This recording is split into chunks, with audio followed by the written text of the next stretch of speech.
Greetings, citizens. Hey you beautiful creepy human being you. Welcome to my channel and welcome to today's true crime video. I'm so happy we could meet like this. I'm so happy that somehow in all of this that we're forced to endure every single day of our lives, forever, today you and I were able to find each other on this crazy little planet that we call home. My name is Brittany or BRATTERSTEIN, whichever you prefer, and today we're going to be discussing a boy, a 16-year-old boy named Scott Kologi, who on New Year's Eve walked through his home and systematically murdered almost his entire family. But before we get started, if you have not yet had the pleasure, please make sure to join the Brat Pack by subscribing and ringing that bell. I put out a new video every single week, sometimes more than one a week, and I would love to hang out with you, yes you, specifically you, but I can only do that if you join the Brat Pack and become one of us. One of us, one of us, one of us. Now, before we get into today's case, I need to say a quick thank you to our sponsor of today's video, and that is Skillshare. Skillshare is an online learning platform where lifelong learners can go to learn skills that will benefit them for a lifetime. And me and Skillshare have been like in a pretty committed relationship for the last, I think it's been like a year now. And that's because Skillshare, in addition to me just loving it, which like definitely makes a relationship good, useful, great, it also is very beneficial to this channel. So if you don't know, I do everything on this channel myself. I do all the researching, writing, editing. Everything is just me. And this, in the last year, has actually, the last like half a year, has become like my job. I took a huge left turn, totally changed my career path after almost a decade as a paralegal. And you may have noticed that in this ever-changing world, it's very helpful to be able to teach yourself some new skills to try to keep up with what is going on. And that is where Skillshare has been such a help for me, because it's helped me fine-tune skills that I already had, learned how to expand upon things I already knew how to do and do them better, and also teach me new skills to help me tackle this new chapter in my life. So if you're like me, you're gonna love Skillshare because it's an online learning community that offers thousands of classes to a community of members across 150 countries. And they offer these classes in a variety of subjects, from classes on things like social media success, productivity and time management, or what I'm most currently invested in right now which is podcasting, because, okay, there are so many different subjects that one could be interested in, right? And podcasting is one that I've been dipping my toe in recently because I kind of want to see if it's something that I might want to add to my already very busy schedule. So I recently started taking a class called How to Make Podcast Cover Art with Canva. And this class is taught by Amelia Gardner. And I've been really enjoying this class because Canva is a program that I've already used for other things, but it's not something that I'm super good at. I do the basics with it because, again, I just hadn't taken the time to learn, and now I can take the time to learn because this class is offered through Skillshare. I never even thought to search it. I just was like, how to make podcast cover art, because like, that's not my forte, and now, it's slowly but surely becoming my forte. And that's just one of the reasons that I find Skillshare to be such a beneficial addition to my life. And if you were to join Skillshare, you would have access to a multitude of classes on just anything, really any subject your heart desires to be more fluent in. It's just one of those things that really helps fill your own cup, you know what I mean? Because that's kind of what I've been into, is trying to do things that are just specifically for me, even though it does sort of help my channel as well, because I can't really separate work from being just at home chilling, not killing. But it is one of those things that helps me fill my cup so that I can therefore be better at taking care of everyone else. And I'm sure that that's something that a lot of people can relate to. So now, with all of that said, I have some great news. Skillshare is offering the first 1,000 members of the Brat Pack to click the link at the top of my description box the opportunity to peruse all of the classes that Skillshare has to offer for free for 30 days. So if you're like me and you want to join a community of lifelong learners and want to dive into some skills that will benefit you for a lifetime, then make sure to click the link at the top of my description box. The first 1,000 people to do so will get a free 30-day trial to Skillshare to offer all the classes that Skillshare has to offer today.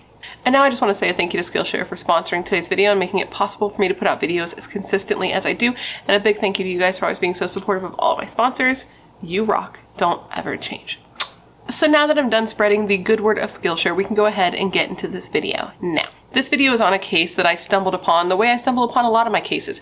It was one of those articles that was on the side while I was researching another case, and it was the headlines of this particular case. How many times am I going to say case? Several more, I'm sure. It was the headlines that really grabbed me, and the headlines were things like this. 16-year-old shoots family, slaughters family as the ball drops. And I was like, 16, a child? But yeah, that is what we are talking about today. 16-year-old Scott Kologi set out on New Year's Eve with a plan, an agenda to murder his entire family, and he was successful in killing his mother, his father, his sister, and his grandfather's longtime partner, a woman he referred to as his grandma. It is a very sad case. So now I'm going to tell you the entire story of that case. I read all the things so you do not have to. And at the end of the video, after I've given you all the details, I'm going to ask you the question of the day. I'm going to give it to you now so you can have it rattling around in your brain as you take in all the information. But the question of the day is this. What do you believe Scott's motive was for trying to kill his entire family? And actually I have two questions. What do you think his motive was? And two, do you believe that he should have been found legally responsible? Have those questions in your mind as we go through this case, and let me know your thoughts at the end of this video. And now come gather around and let me tell you the story of Scott Kologi, the 16-year-old who murdered his mother, his father, his sister, and his grandmother on New Year's Eve. All right, now where does one even begin with a case like this? Because I feel like there's just so much information to cover because it's just such a messed up case. But I guess to get started, let's jump in our handy dandy time machine and let's head back to 2017. I know that's not even that long ago, but yet somehow I had not heard about this case. It just kind of went right under my radar. But December 31st, 2017 in Long Branch, New Jersey. It's a little town in New Jersey. Police are responding to a call. They get to the home. It's a brick duplex with like a plastic snowman out front. It was still decorated for Christmas because this was just after Christmas. And police, even before getting to the home, knew that they were going to be showing up to something terrible because one of the calls, because there was more than one call that came into police, but one of the calls to police was from a girl who said that she was inside a home where an active shooter was still like doing his thing, doing his shooting, like it was still happening. And this girl was calling from inside the house where she was hiding behind a refrigerator for safety. So police enter the home, and when they do, they find 4 people inside who have been shot and killed. These people were 70-year-old Mary Ann Schultz, and this was the longtime girlfriend of Scott Kologi's grandfather. His grandfather's name was Adrian, and this was his. Like, they never got married, but they had been together forever. And that was Mary Ann Schultz. Inside the kitchen with her was Scott's 18-year-old sister, Brittany Kologi, who had just been home visiting from college. As police move through the house, they find Scott's father, 42-year-old Stephen Kologi, and he has been shot, and I believe he was on the stairs. And then upstairs in one of the rooms, they find Scott's mother, 44-year-old Linda Kologi, and again, she has also been shot and killed. Now, I want to talk about who each of these people were before we get into the rest of the story, before we talk about what happened that night, who Scott is, and why he did what he did. I think we first need to talk about who the people were that he killed. So, the Kologi family. They were a family that was very, very well known and well established in Long Branch. And Long Branch was, again, a city slash town, I don't know the difference, in New Jersey that had at that time about 30,000 people. And I know that sounds like a lot. Whenever I hear that, I'm like, oh, like small town, 30,000 people. 30,000 people sounds like a lot. But for reference point, Los Angeles, where I live, there are 4 million people. So that shows how small it is compared to like a place like Los Angeles. But anyways, the Kologis had lived there for the longest time, and they were very like well known and an active part of their communities. They frequented the same establishments, like they'd go to the same convenience stores almost every day. They'd buy their scratchers, they'd buy their 6-packs, things like that. Like they were known, they were locals in certain places. You know what I mean? Like usuals, that's the word I'm looking for. Usuals, because they would go to the same place. They were the type of family who would often have barbecues, and they were the home where like the kids would bring all their friends. Like they were the house that the kids went to at the end of the day with all of their friends, and they'd be able to have all their snacks and watch their TV. Like that was the hangout spot. They had such deep roots in Long Branch that the high school that some of the kids went to, this was the same high school that several generations of Kologis had gone to throughout the years, the decades, all of that jazz. So like they had been here a while, to just show you how important they were to this area and how like affected people would have been at losing them.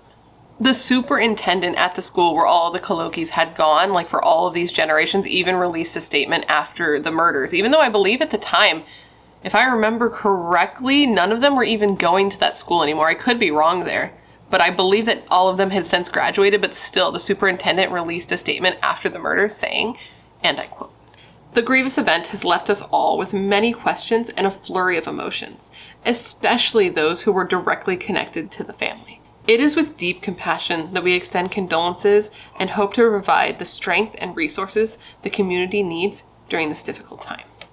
Stephen Kologi Sr. grew up in Long Branch and had lived there most, if not all, of his life. And he was said to just be a great guy.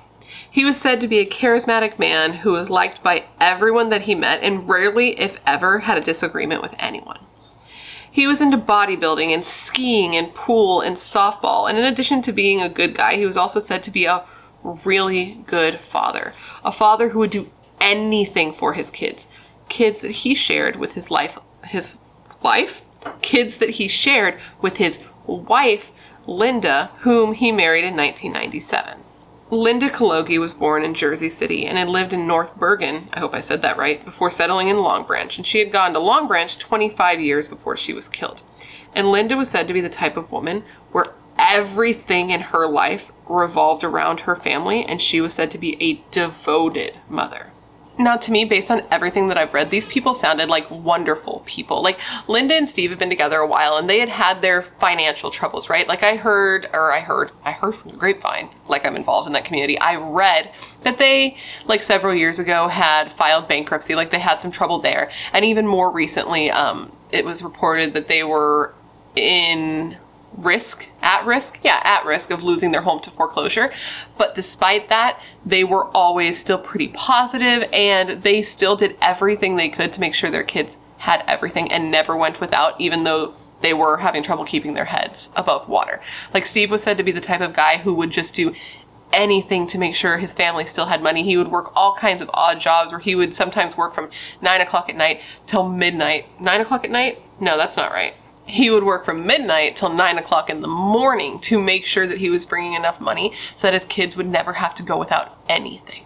Steve and Linda were the parents to 3 sons. This was Jonathan Ruiz, who I believe was a son that Linda had in a previous relationship, and he was actually not at the home at the time of the murders, thankfully.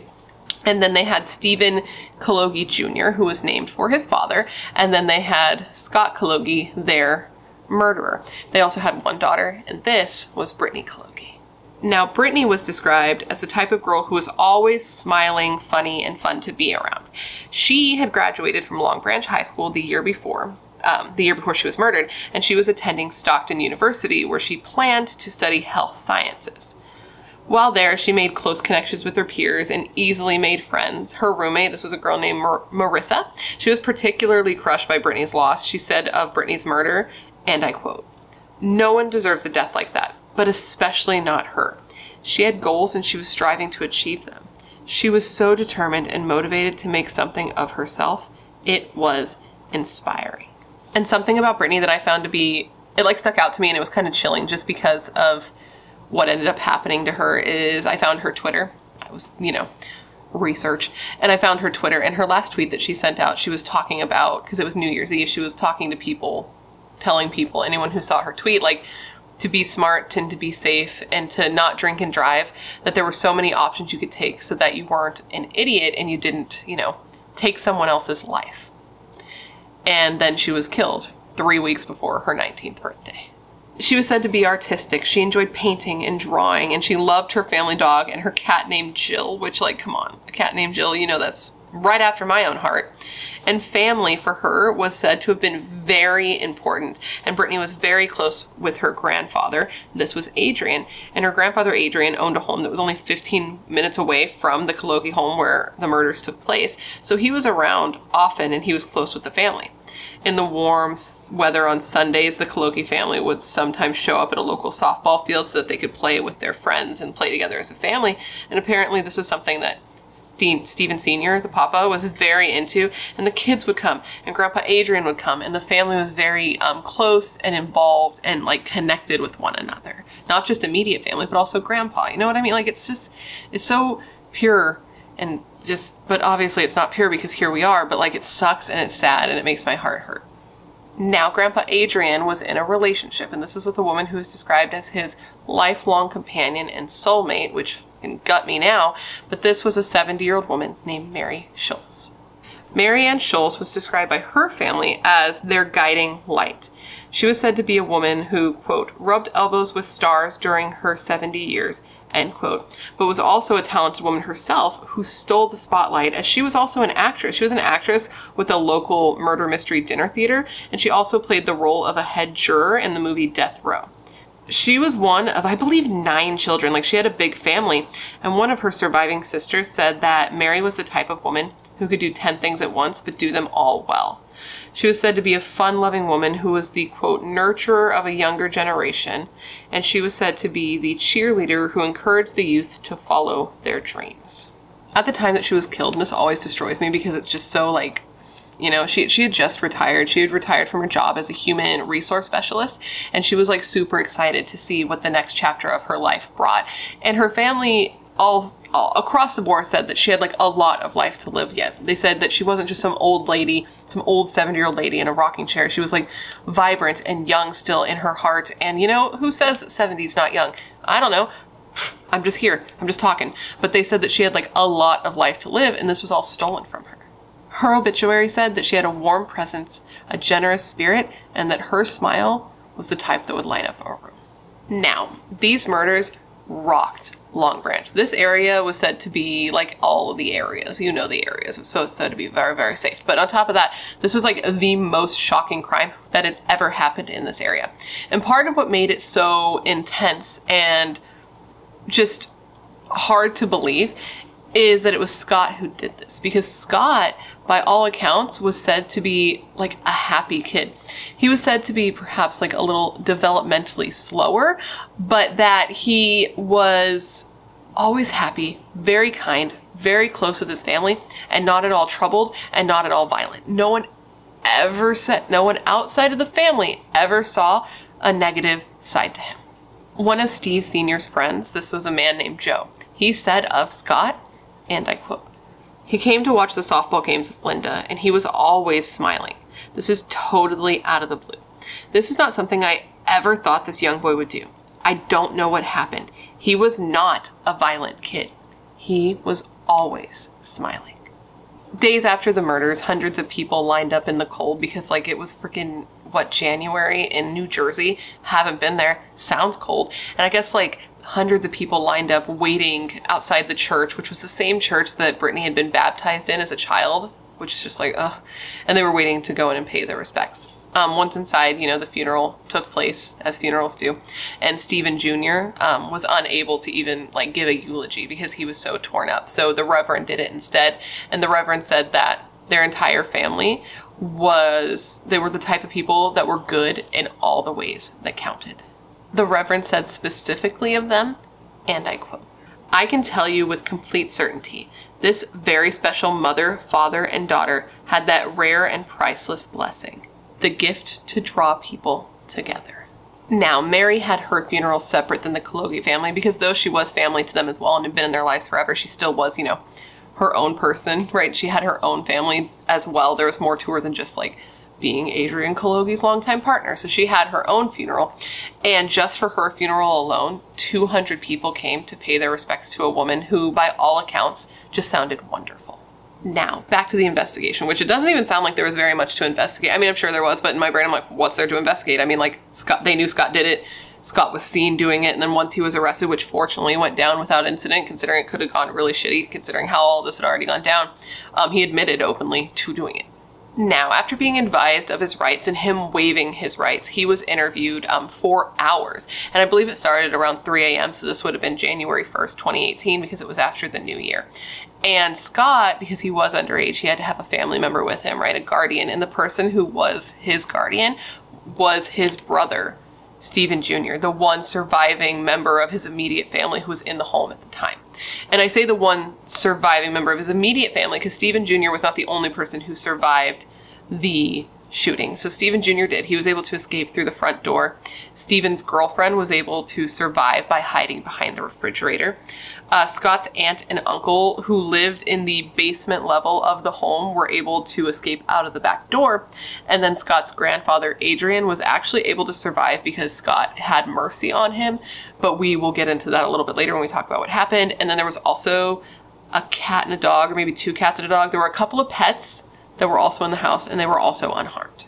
So now poor Stephen Jr. has to sit there and be Scott's guardian. And I can't even imagine how traumatizing that would be because In addition to the fact that he was just involved in a mass shooting that he survived, which is already something that I cannot even imagine the trauma of, this was a mass shooting that killed most of his family, that was committed by his brother, that he is now sitting beside, listening, like, confess to it, right? Like, that could only be, I can't even imagine that. How many times am I going to say I can't imagine?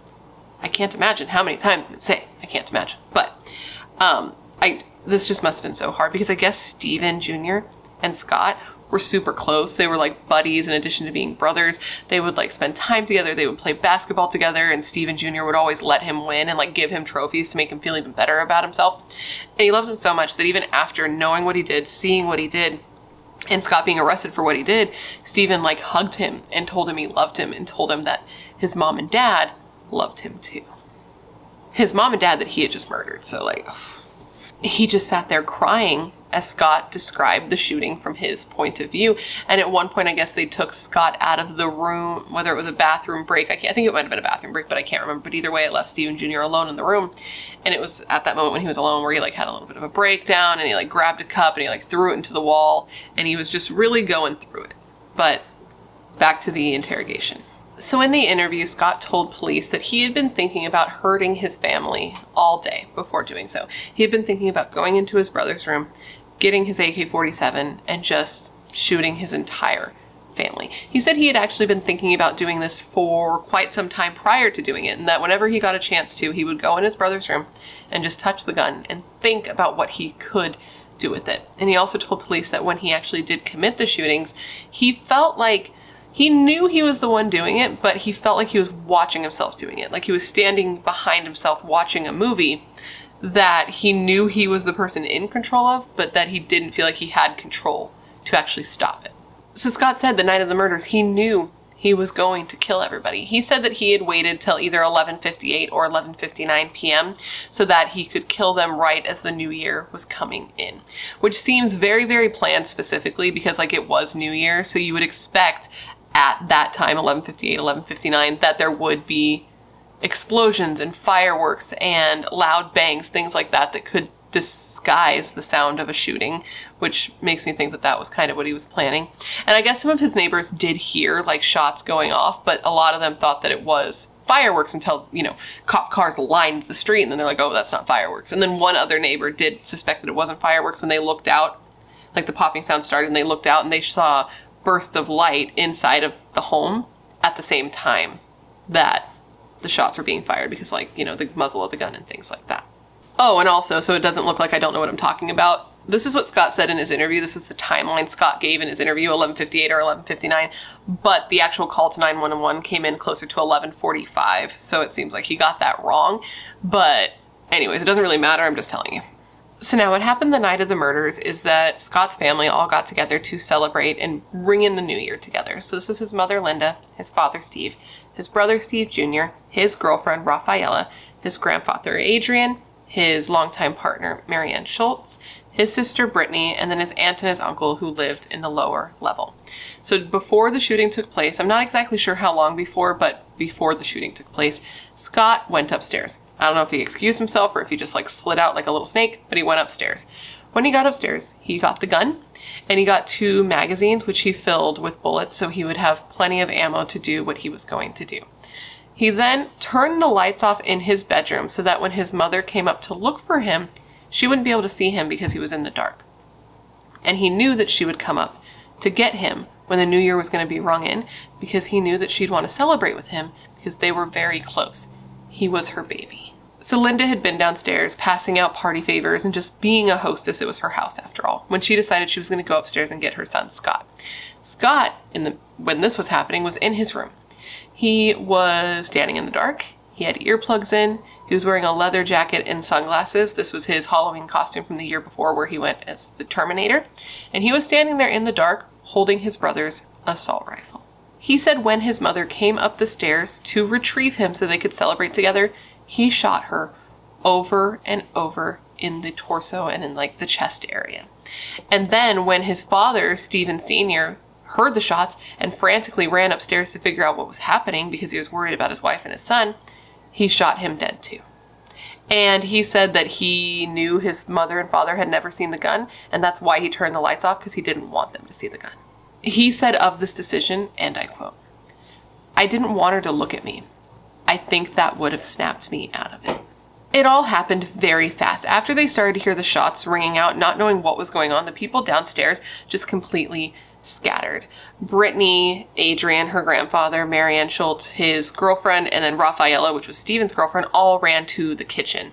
And meanwhile, Scott, who had just shot his mother and had just shot his father, calmly walked down the stairs with the gun at his hip, headed for the kitchen where almost everyone was. And Steven Jr. witnessed this. He saw him walking down the stairs heading for the kitchen and said that he was just completely calm.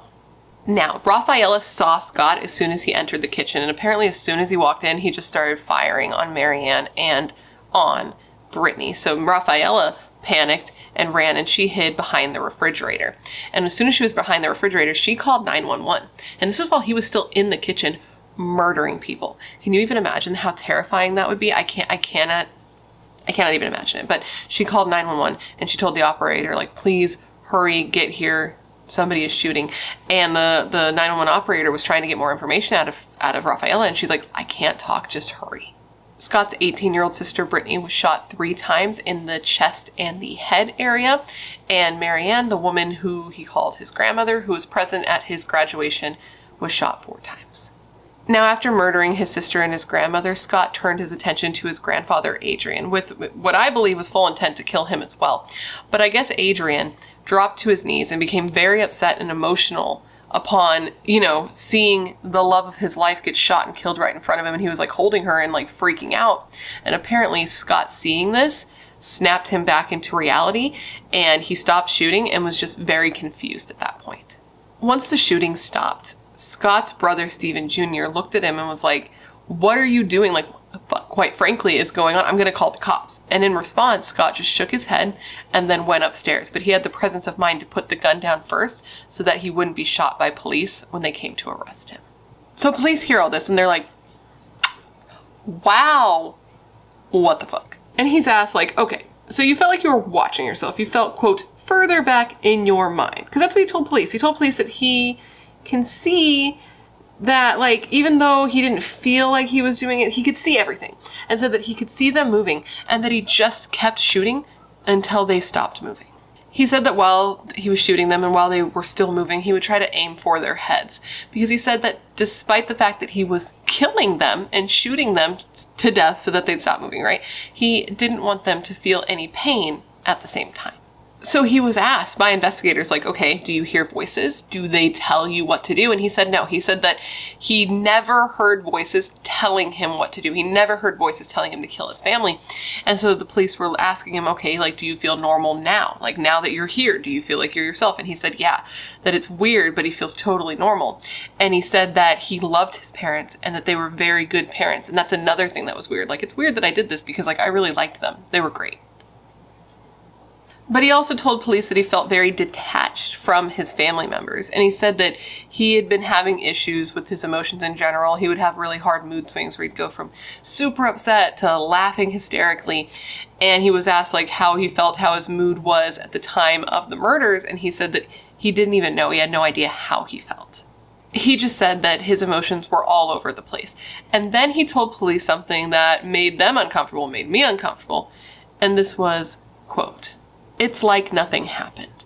I doubt I would do it again, but I'm not sure." So Scott was arrested and he was initially being charged as a youth. So a gag order was put on the case. Like, you couldn't, you know a gag order. They were gagged. It was ordered. So he was in jail and his attorney was trying to get him transferred to a psychiatric facility while he awaited trial because he thought that's what he needed. But the judge ruled that no, he would stay in jail until his trial took place. And it took about a year, but finally the judge decided that he would not be tried as a youth in this case. He was going to be tried as an adult. I guess it took a little bit of time, not like a ton of time, but a couple of days for Scott to kind of come to terms with what he had done. I guess 3 days after the murders, that's when he first kind of like acknowledged what he had done and had like emotion about it. He was talking to a counselor and he had kind of a breakdown and he was like, I hurt a lot of people and I ruined a lot of lives. And then he just started to sob. Now, Scott's mental health was the big issue, the main conversation when it came to this trial, because there was no question about whether or not he did it. We knew he did it. He admitted to doing it. It was the question of whether or not he was going to be legally responsible for doing it. And the reason this was such a conversation is because Scott's defense attorney said that Scott had mental health issues that dated back for a long time, and it included hallucinations, autism, and distorted thinking. Hallucinations, autism, distorted thinking. Cool. Not cool, but you know what I mean. Like, cool, I got it out. Great. So here's the thing. Scott did seem to have a lot of issues that went sort of unaddressed throughout his life. He was in school, he had some developmental issues, he was behind in some ways, and his family equated this to a brain issue that he had when he was born. His grandfather Adrian said that his brain had been messed up from a tumor that he had in his brain as an infant. Basically, an MRI showed an abnormality in Scott's brain that his family believed was a tumor, but that doctors believed was likely an area of gliosis, I hope I said that right, which is a, quote, abnormality caused by brain damage, like a scar where a dense fibrous network of cells accumulated. Now, it turns out even though this wasn't a tumor, Scott believed it was a tumor, probably because his family believed it was a tumor, and he believed that it was responsible, or it had played some sort of part in what happened to him, I guess, or like what he did, not what happened to him, what he did. I guess he told a counselor in his earlier days in the juvenile detention center, right, where he was being held to jail. He was a juvenile, so he was being held there, whatever.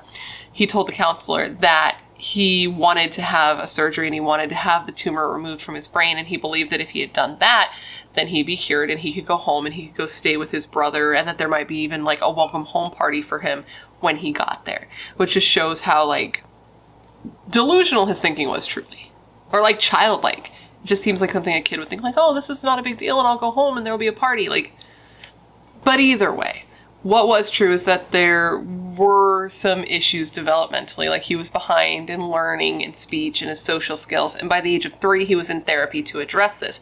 And I guess he was given a hard time in school. He was teased a lot by other kids because like he was a little behind with his grades, and he also was a little bit different socially. So he ended up being pulled out of school actually because it was too hard on him, and like it was probably hard on his family to see it be hard on him.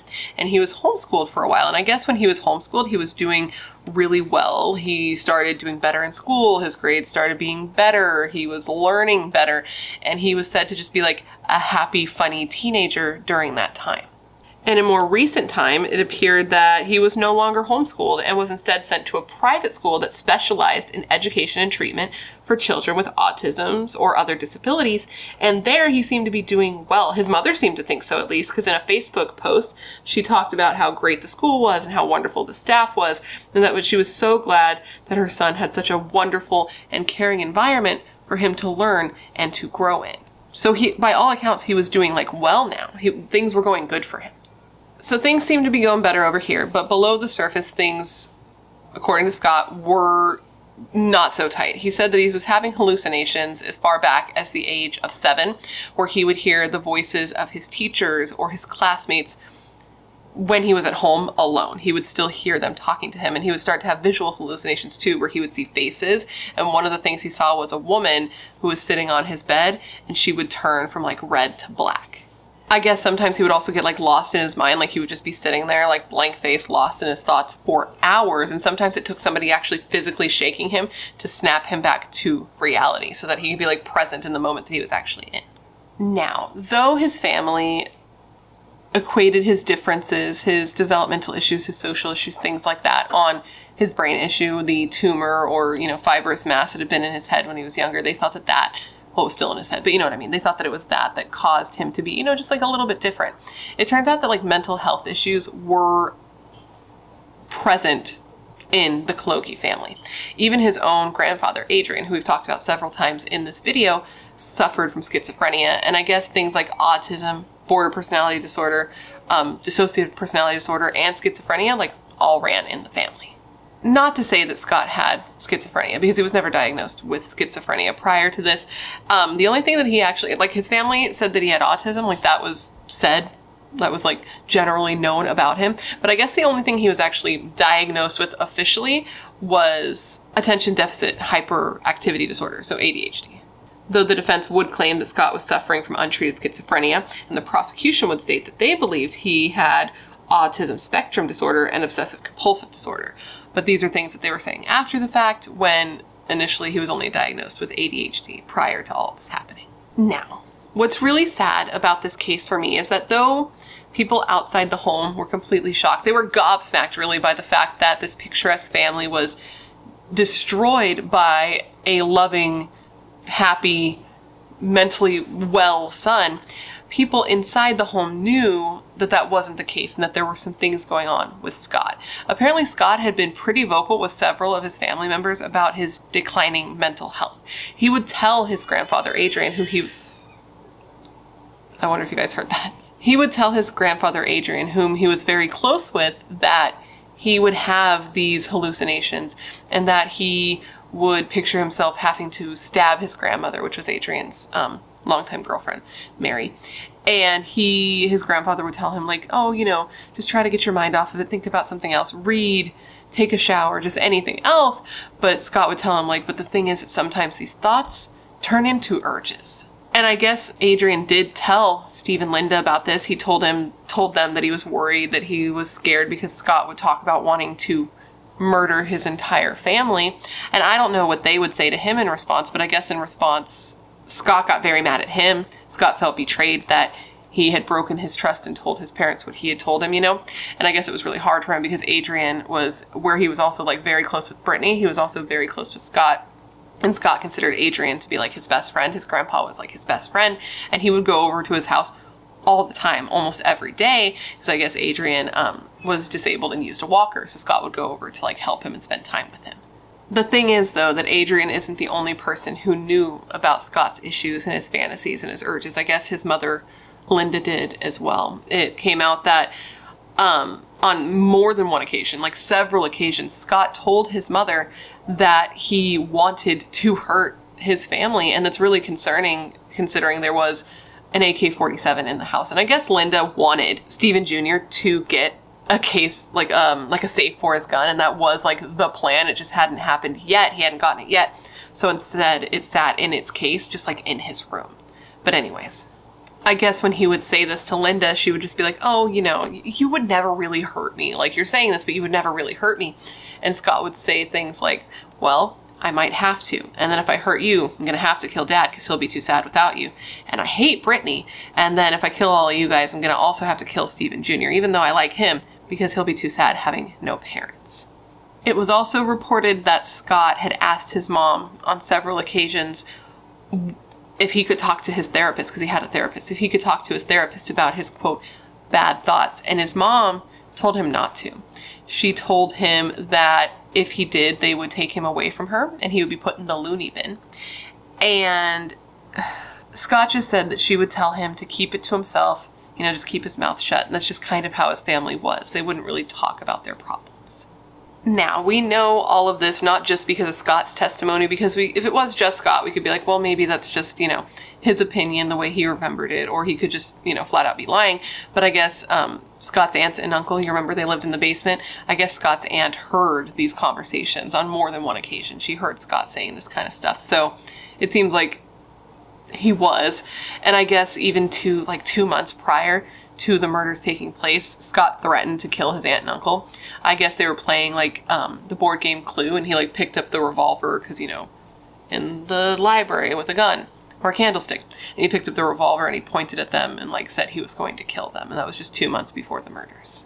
Now at Scott's trial, where he was being tried as an adult, even though he was 16 at the time he committed the murders, the question of whether or not he did it wasn't really, you know, on the table. Like, we knew he did it. The question was whether or not the confession was going to be admitted as evidence, because, you know, both sides were wanting the opposite when it came to that. The defense was like, I would very much not like that to be admitted, and the prosecution was like, that gives us everything, so yes, please admit that. The defense tried to have the tape thrown out on the grounds that Scott was not mentally well enough to have waived his rights to an attorney prior to giving the confession, so it should be thrown out because, like, he, you know what I'm saying, right? Cool.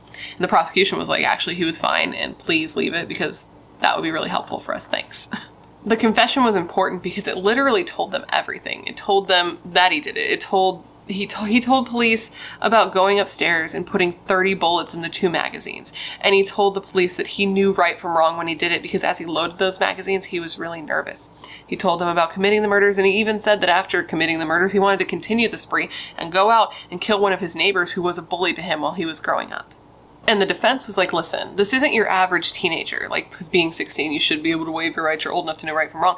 And he's like, the defense was like, this isn't your average teenager, so he can't be treated as such. Essentially, he is not mentally capable of waiving his rights because though he is 16, he doesn't have the mind of a 16-year-old. He has the mind of somebody much younger. And then he went on to tell the court how Scott might be 16, but he doesn't have a girlfriend. He doesn't know how to drive.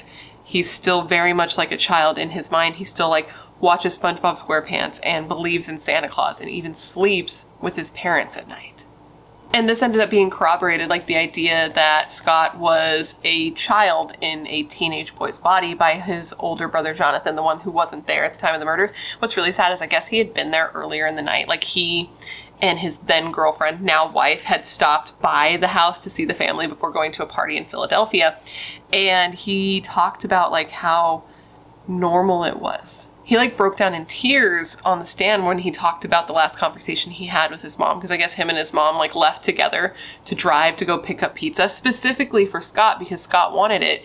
And he said that everything seemed so happy and normal, that all of them just seemed happy and normal. And this poor guy, he had gotten all the way to Philadelphia, and that's where he was when he learned what happened to his family, and he had to drive all the way back with this knowledge in his head about what happened.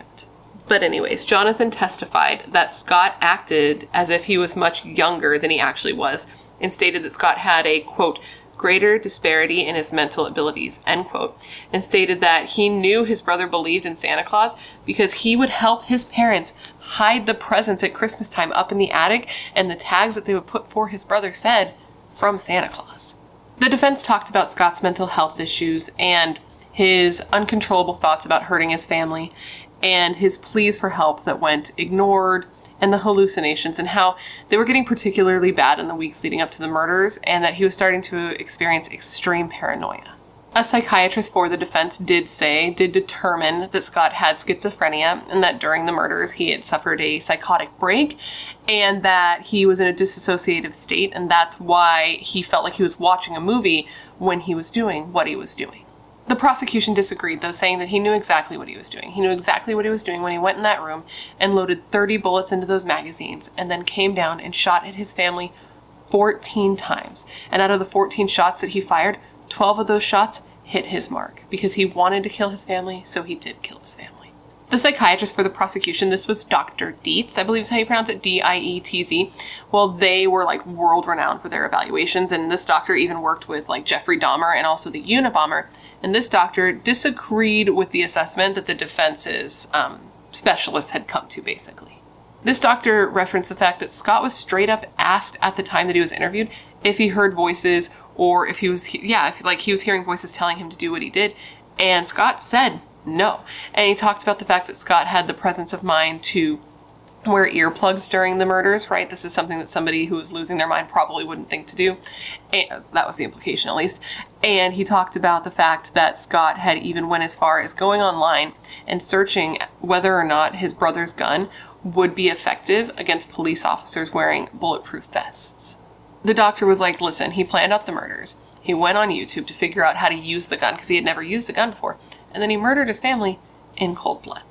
The prosecution hammered in their point by saying, and I quote, "These were acts of evil carried out by someone who knew exactly what he was doing. He killed them because he could. He killed them because he wanted to." The defense urged the jury to find him not guilty by reason of insanity, and the defense said of this, and I quote, "Scott is schizophrenic and autistic and went untreated his entire life. That is the great tragedy of this case.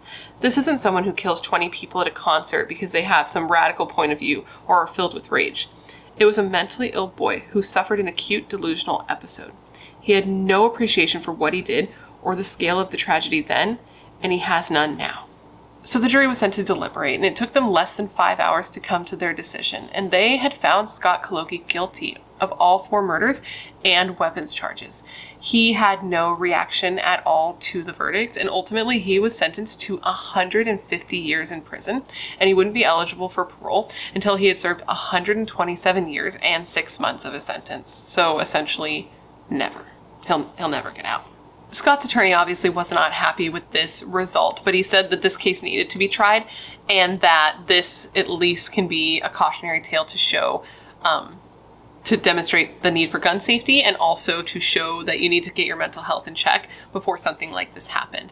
And his attorney said of this, quote, "The bottom line is Scott is not a cold-blooded killer. Scott is and was severely mentally ill, but he will be sent to prison to be with cold-blooded killers."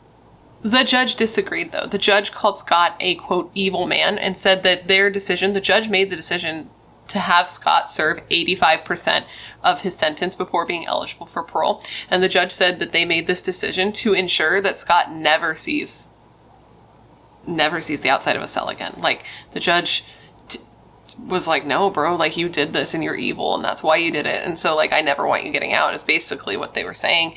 And the judge said specifically to Scott, and I quote, "He unleashed a fury on these individuals who did nothing but love him. These are not the acts of a child. These are not the acts of a juvenile. These are acts of a cold-blooded killer." Victim impact statements were read, and members of Mary's family, this is really sad, they were saying how basically because of the way Mary was killed, every time there is another mass shooting, it makes them relive the brutality and the horror of what happened to Mary. And that's really sad, especially since we're having mass shootings every day so far. Like, what is today? Today, I'm in January, and we just had like back-to-back 2 or 3 mass shootings just in January. So I can't even imagine what that's like for them. And her sister Jane said that she believes that Mary would have wanted Scott to get the death penalty for what he did to her. I guess as far as Scott's family goes, Stephen Jr. said that he would have wanted Scott to get help instead of prison time. He would have wanted him to go to like a mental health facility instead, because that's what his mom would have wanted. And I guess, which is sad, which is heartbreaking, and I can't even go there. And I guess the defense was planning to, or did try to like file motions to get a new trial or to get like the verdict reversed. But the judge was like, no, bro, like it is what it is, so you're gonna have to deal with it, and said that all of the evidence against Scott was overwhelming and that he had caused immeasurable harm. So that's where we're at right now. Scott is in jail. Most of his family is dead because he killed them, and the people that he loved the most, his best friend, his grandfather Adrian, has never even gone to see him. I guess like Adrian's done interviews here and there. I saw a couple from him here and there, and he described what it was like to see the love of his life die in his arms, which is just completely tragic. I feel very, very bad for him. Like, to have that and then have your son, your daughter-in-law, your granddaughter all murdered in front of you along with the love of your life, like, it's a lot for anyone to deal with.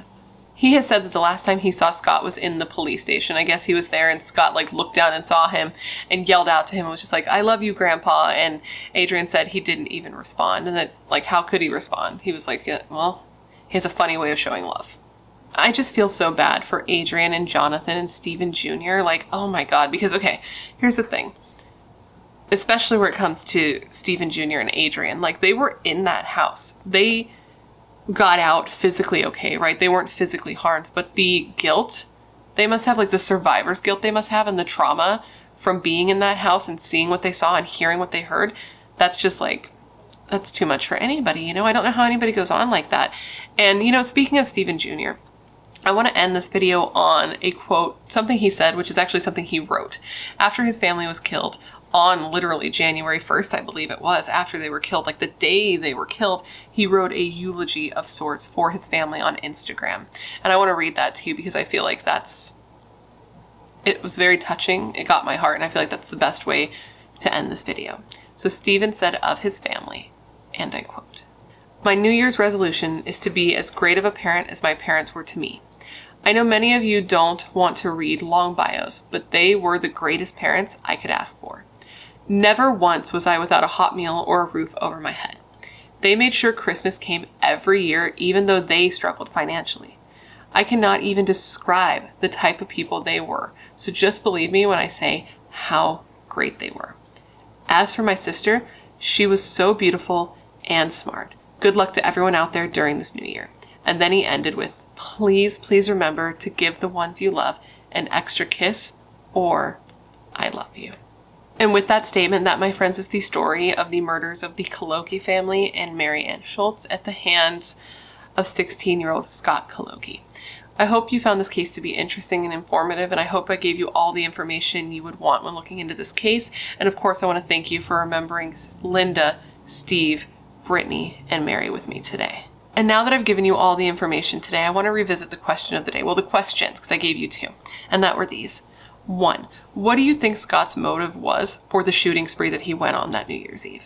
And 2, do you believe he should have been found legally responsible for the murders? Let me know all your thoughts in the comments below. But that's it, guys. Before you leave, please don't forget to leave me a comment down below letting me know what case you'd like to see me cover in the future.